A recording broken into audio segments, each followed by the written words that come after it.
Hello everyone, and thanks for joining us for Virtual Hummingbird Day. And thanks to the great staff of the Warner Park Nature Center for inviting us to participate. Hopefully, we'll be able to do this in person back at the Nature Center next year. My name is John Careau, and I'm the owner of the Wood Thrush Shop, Nashville's oldest birding store. The video you just saw of hummingbirds feeding was taken right here on my back porch in August 2 years ago. As you can see, we get quite a few hummingbirds. I've been asked by the Nature Center staff to speak to you about hummingbird feeders and related products, and to provide you with some information that will help you attract and feed hummingbirds and have a better, more enjoyable experience.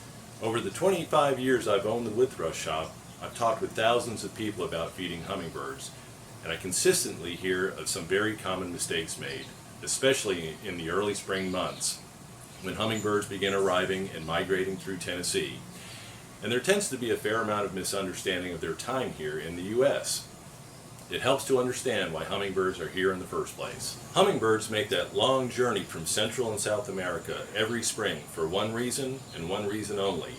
And I can assure you, it's not because we offer sugar water in our feeders.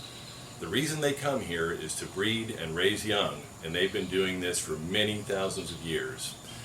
All too often, people's expectations of seeing hummingbirds at their feeders in early spring are a bit unrealistic. Hummingbirds do begin arriving around the 1st of April. However, their interest in feeders is minimal at this time.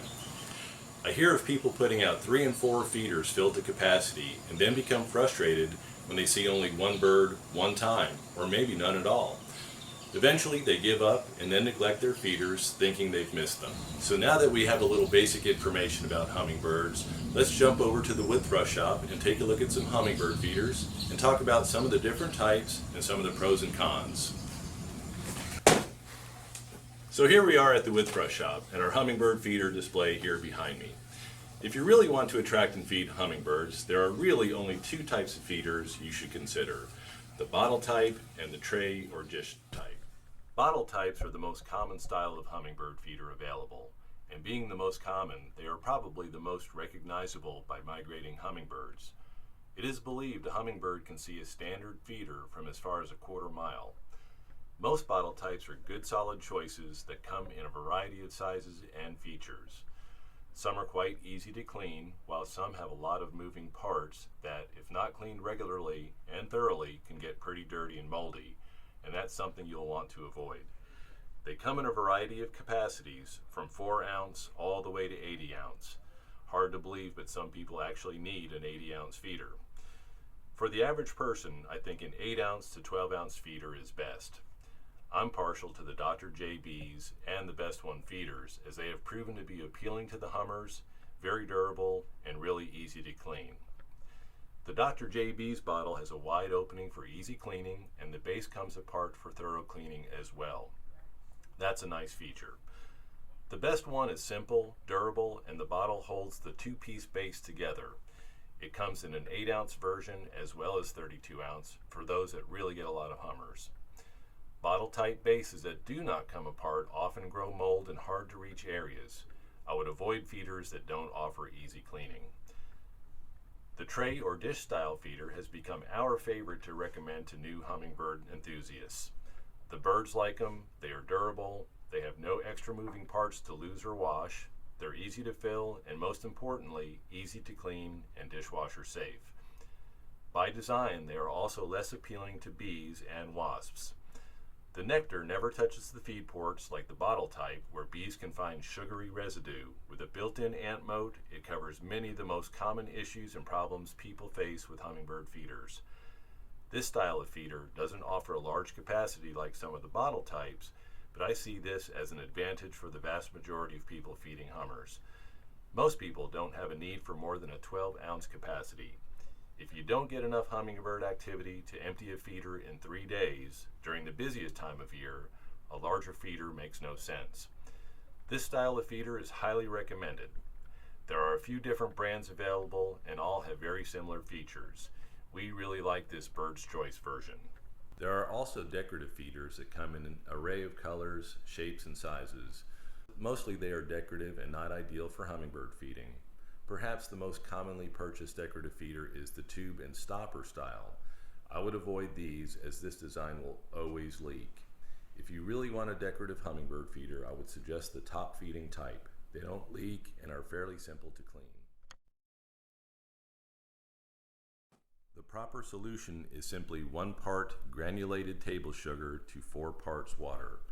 So to make a measured cup of nectar, just add a 1/4 cup of plain white table sugar to a cup of water and stir thoroughly or for a full minute until it's fully dissolved. Perfect. When making larger quantities in the busiest part of the season, I like to bring the water to a boil to ensure the sugar dissolves and then store it in the fridge for a week at a time. It is extremely important to note that in summer heat, nectar is only good for 2 to 3 days. This is another good reason to put smaller amounts of nectar in your feeder until the hummers really start feeding. Less waste. The proper solution is really important. All too often I find that people are altering their nectar to make it sweeter or colorful. This is totally unnecessary and ineffective. Making the nectar sweeter is of no benefit to the hummingbirds and will contribute to the nectar beginning to spoil faster in warmer weather. And you do not want to add color of any kind, as it's completely unnecessary and potentially harmful. Natural sugars and honey are not to be used either. The proper solution is simply 1 part sugar to 4 parts water. Cleaning feeders is as important as fresh nectar. Cleaning is simple and only requires a brush or two, a drop of dishwashing soap, and hot water. Soap it up good using the brush to thoroughly wash. Rinse very well with hot water and it's ready to get back into the action. During the cooler spring months, cleaning once a week is adequate, but as temperatures warm and we get into the hot summer months, at least twice a week is highly recommended. Fresh nectar and clean feeders are the most important elements of feeding hummingbirds. Where you live and the habitat you're surrounded by is the single greatest determining factor for the numbers of hummingbirds you may see. People living in rural areas with an abundance of both wooded and field and meadow areas, which provides more nesting habitat for hummers, will see more birds more frequently. If you live in more suburban to urban areas, you will see hummingbirds, but the numbers will be fewer. Knowing August and September will be the busiest time for feeding hummingbirds, this is the time to put out a few more feeders as they fatten up for the long journey back. At this time, the potential to see more hummingbirds is at its best.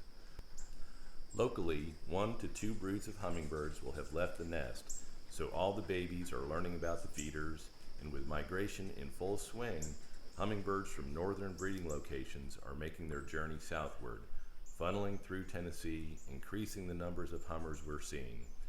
So, early season, less feeders; late season, more feeders. Above all, put out a number of feeders you're comfortable dealing with. If you don't have time to maintain lots of feeders, just put out 1 or 2. If it feels too much like work, you probably have out too many feeders. Hummingbirds don't seem to be too concerned with where a feeder is. They generally adapt to the situation the feeder is in, and when the time is right, will come to a feeder, even if you're sitting just inches away. Without a doubt, there is a real advantage to placing your hummingbird feeder in a shadier location as opposed to a very sunny location. When hummingbird activity is at its best in the latter part of July and August, a really sunny location makes the nectar very hot and certainly causes it to spoil much quicker. Wherever you decide to put your feeder, make sure it's where you can be close to the action and see the birds up close, and easily get to it for refilling and maintenance. Your hummingbird feeders will undoubtedly get the attention of some pesky visitors. Without a doubt, bees and ants are the most common pesky issues at hummingbird feeders.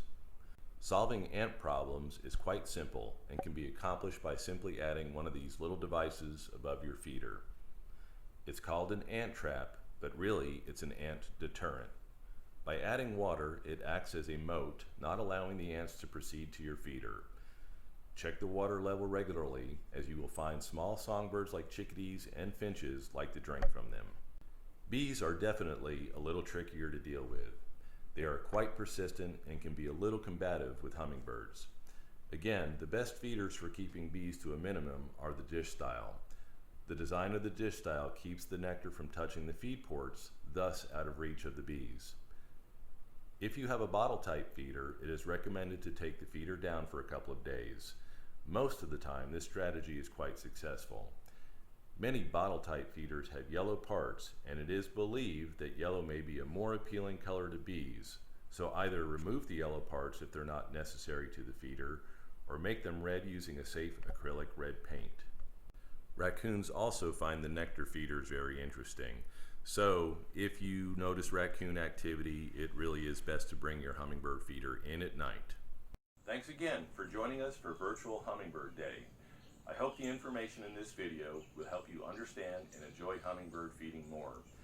The next 6 weeks is the busiest time for feeding hummingbirds, so go get a feeder or clean up the ones you already have, make some fresh nectar, and help these fascinating little birds fatten up for migration.